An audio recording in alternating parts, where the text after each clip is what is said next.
أعوذ بالله السميع العليم من الشيطان الرجيم. هو الله الذي لا إله إلا هو عالم الغيب والشهادة هو الرحمن الرحيم. هو الله الذي لا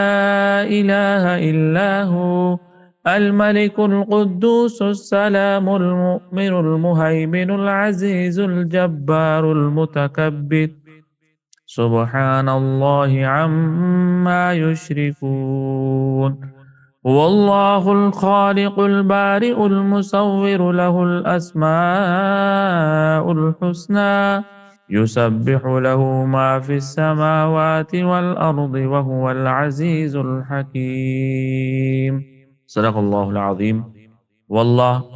اللہ وہ ہے، لا الہ الا ہو، اس کے علاوہ کوئی معبود نہیں، عالم الغیب والشہادہ، وہ غیب اور حاضر کو جاننے والا ہے، والرحمن الرحیم، وہ بڑا مہربان انتہائی رحم کرنے والا ہے، واللہ الذی، اللہ وہ ہے، لا الہ الا ہو، اس کے علاوہ کوئی معبود نہیں، الملک، بادشاہ ہے، القدوس، پاک ہے، السلام، سلامتی دینے والا ہے، المؤمن، امن دینے والا ہے، المہیمن، نگہبان ہے، العزیز، غالب ہے، الجبار، زبردست ہے، المتکبر، بڑائی والا ہے، سبحان اللہ، پاک ہے، عما یشرکون، اس سے جو لوگ شرک کرتے ہیں، واللہ الخالق، اللہ وہ خالق ہے، الباری، ایجاد کرنے والا ہے، المصور، صورتیں بنانے والا ہے، لہ الاسماء الحسنی، اس کے اچھے اچھے نام ہیں، یسبح لہ ما فی السماوات والارض،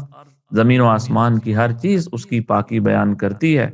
وہو العزیز الحکیم، وہ غالب ہے، حکمت والا ہے۔ سورہ حشر کی یہ آخری 3 آیات مبارکہ ہیں۔ سنن ترمذی کی روایت میں آتا ہے، سیدنا معقل ابن یسار فرماتے ہیں رضی اللہ عنہ، رسول اللہ صلی اللہ علیہ وسلم نے ارشاد فرمایا کہ جو شخص 3 دفعہ اعوذ باللہ السمیع العلیم من الشیطان الرجیم پڑھے، پھر سورہ حشر کی یہ آخری 3 آیات پڑھے، تو صبح پڑھے تو شام تک 70,000 فرشتے اس کے لیے دعا کرتے ہیں،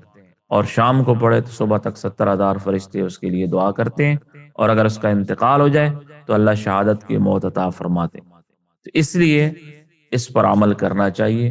اور یہ حدیث اگرچہ سند میں کمزور ہے، لیکن وظائف میں، فضائل میں اس قسم کی احادیث معتبر ہوتی ہیں، ان پر عمل کیا جا سکتا ہے، لہذا اس پر عمل کرنا چاہیے، اور صبح شام اس وظیفے کو پڑھنا چاہیے۔ اللہ پاک عمل کی توفیق عطا فرمائے۔